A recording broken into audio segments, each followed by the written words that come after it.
Very important information. Most people think that NASA can predict eclipses accurately, that they have very advanced knowledge. Therefore, it proves that heliocentric is true. Unfortunately, that's not the case. All eclipse predictions provided by NASA, including this 5 millennium, 5,000 years of eclipses, are using solar cycle invented by ancient Babylonians thousands of years ago.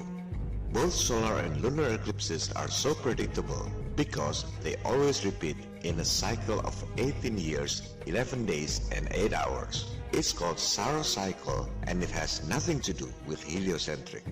Ancient Babylonians believed the earth is flat. The sun and the moon are revolving around the earth, and so do the stars and other celestial bodies. They didn't calculate the distances, sizes, and speeds based on false assumptions and speculations like heliocentric teachings. They simply observed the sky and took whatever it is.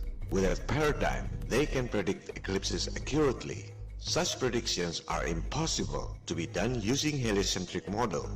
In its 5 millennium catalog of solar and lunar eclipses, NASA wrote that all eclipse calculations are by Fred Espenach, a retired NASA's employee. NASA never calculated and predicted eclipses using heliocentric model.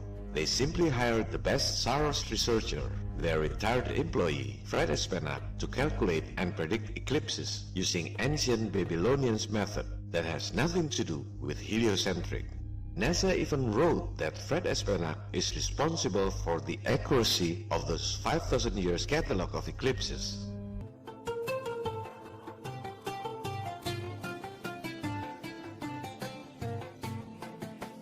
For thousands of years, some astronomers collected eclipse cycle all around the world based on Saros cycle.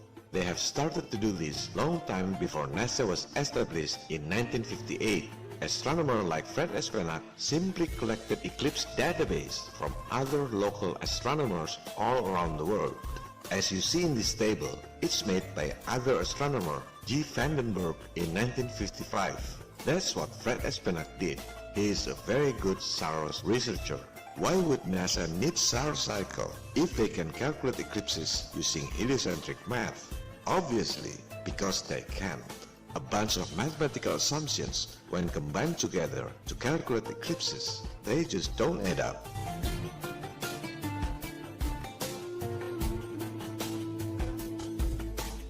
There's an interesting review from Matt Parker from Stand Up Math's channel. He's the only person who got prestigious title as London Mathematical Society Popular Lecturer, a very smart and articulative mathematician. Here's what he said about predicting eclipses using heliocentric math. And so I'm going to show you the mathematics behind how we can predict when they're going to happen. We can do the calculations on the elliptical orbit of the moon as the Earth goes around the sun, and we can calculate how often the moon goes between the sun and the Earth. Unfortunately, it's not that simple. It is a wonder we have eclipses at all. But then, out of all this chaos, another cosmic coincidence steps forward to save the day. It's called the Saros cycle, and it allows us to predict when eclipses are going to happen in the reasonably near future. Some thickheads still don't understand why NASA uses Saros cycle to predict eclipses. They say there are a lot of software predicting eclipses using heliocentric math. You can download free software like Stellarium. It can predict eclipses.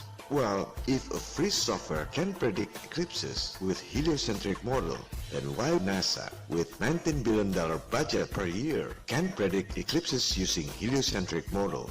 Which one makes more sense to you? All astronomy software are using eclipse database from NASA. It's not the other way around. After NASA published this 5 millennium catalog of solar and lunar eclipses, people use the database to make animation using whatever model they want. Just put one eclipse time to another. The software will automatically adjust to make those two eclipses happen as programmed. It's not the other way around. After you get eclipse database, you can make animation with square Earth if you like. You can put whatever distance, whatever size, the software will adjust in accordance to the eclipse dates.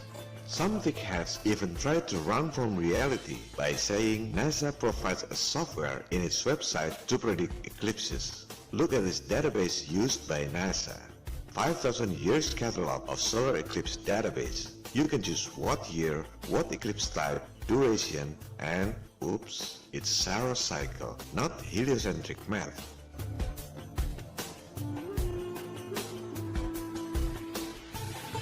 This is the 3D movement of their heliocentric model. The sizes, distances, and speeds are not to scale. This is just to make you have an idea of the true heliocentric concept. The question is, how could NASA 48 years ago kept up with the Earth's orbital speed, almost 100 times faster than the speed of sound, and also kept up with the sound speed across the space at almost 60 times faster than the speed of sound?